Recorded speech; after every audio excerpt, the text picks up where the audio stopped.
Assalamualaikum warahmatullahi wabarakatuh. Rahayu, Rahayu, Rahayu. Kembali lagi di channel Nasihat Kehidupan Misteri. Pada video kali ini kami akan membahas tentang misteri Nabi asli Tanah Jawa. Islam merupakan agama dengan standar akal dan logika yang ketat. Ini formula ajaran baru yang memadukan kaidah metafisika dalam balutan fisika dasar penciptaan jagat raya beserta isinya. Itulah kenapa Islam jadi mudah begitu diterima di belahan dunia manapun, termasuk di negeri keramat ini. Kami akan membatasi kajian sisi keramat itu dari sudut pandang arkeologis, sebagaimana temuan Plato dalam Timaeus et Critias, Stephen Oppenheimer dalam Eden and the East, dan Arcio Santos dalam Atlantis, The Lost Continent Finally Found. Berikut temuan terbaru para peneliti di Gunung Padang, Lembah Bada, dan Borobudur, peradaban besar 23 dimensi yang telah dikembangkan oleh leluhur kita dan telah disepakati sebagai yang tertua dalam skala dunia. Data faktanya sulit dibantah, autentik.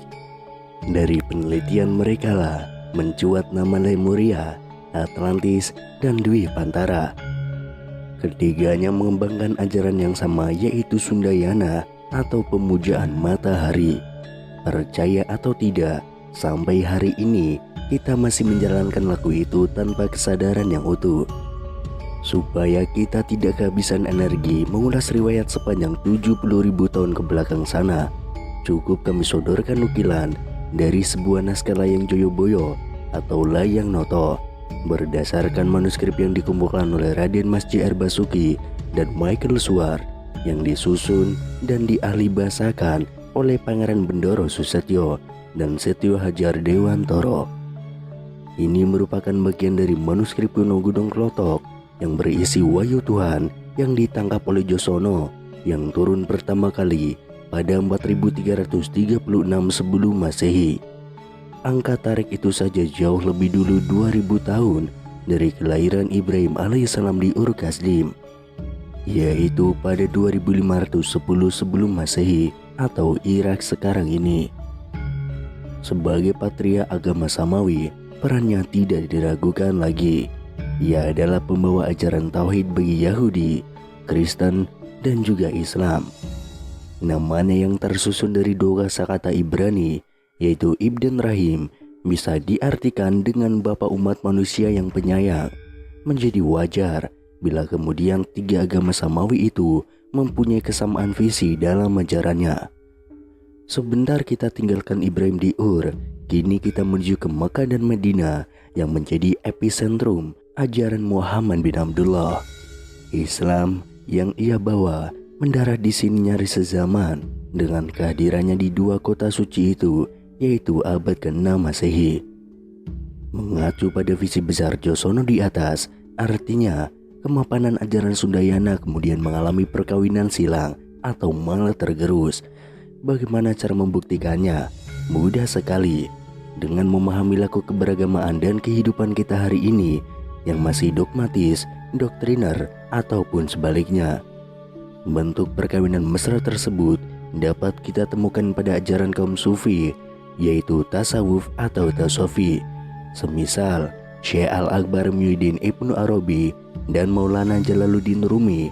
Dua mistikus besar Islam ini terkenal dengan teori emanasinya yang menyertakan matahari sebagai simbol puncak ketuhanan. Ajaran mereka selalu dikaitkan dengan Quran Surat Nur yang berbunyi, Allah pemberi cahaya kepada langit dan bumi.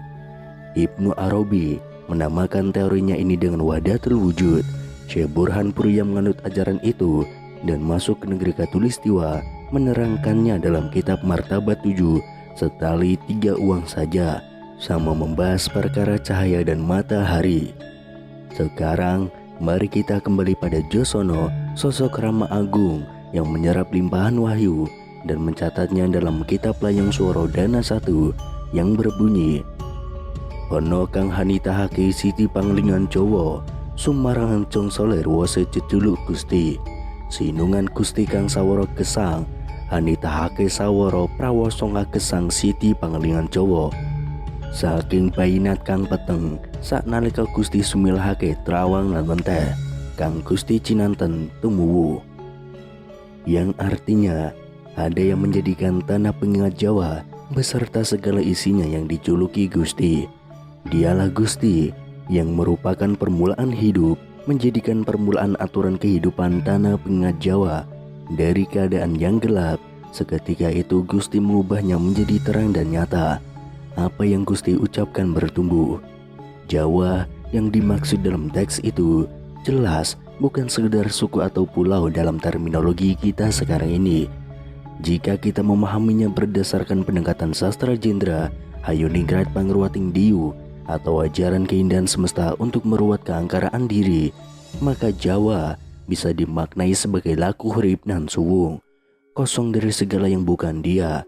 Jadi tanah Jawa adalah tempat terbaik bagi manusia untuk mengolah dirinya bersama Sang Yang Tunggal. Nukilan dari wahyu di atas berkenaan dengan semesta raya dan isinya, ada juga yang bertalian dengan manusia dan peri kehidupannya dalam layang Joyo Boyo.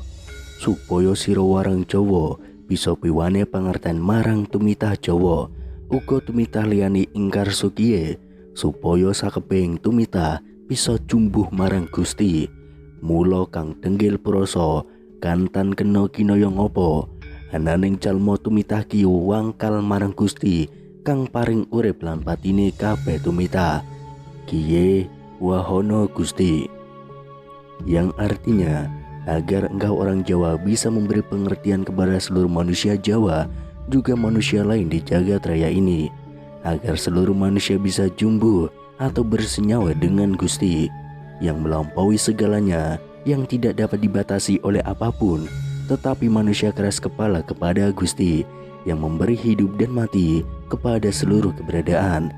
Ini wahyu Gusti.